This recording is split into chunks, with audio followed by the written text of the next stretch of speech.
সুস্থ, সে যেখানে যাবে ভালো থাকবে এবং আমাদের জন্য ঈশ্বর মঙ্গল কামনা করি। আমরা সবাই মঙ্গল কামনা করি, ঈশ্বরের সহায় করি। সবাইকে ধন্যবাদ এবং যাইকে শুভকামনা করে একটা বিদায় জানাই।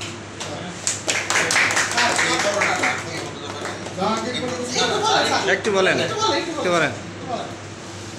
যাই হোক, আমাদের কনিষ্ঠর মধ্যে আমি এসে সর্বপ্রথম ওই জাহিদকে কনিষ্ঠ হিসেবে পেয়েছি।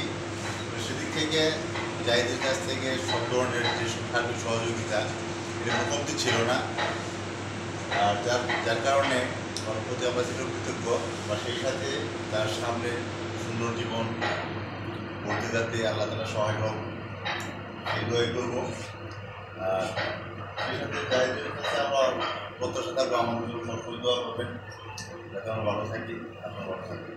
তার পরবর্তীতে যারা আছে তারা কেমন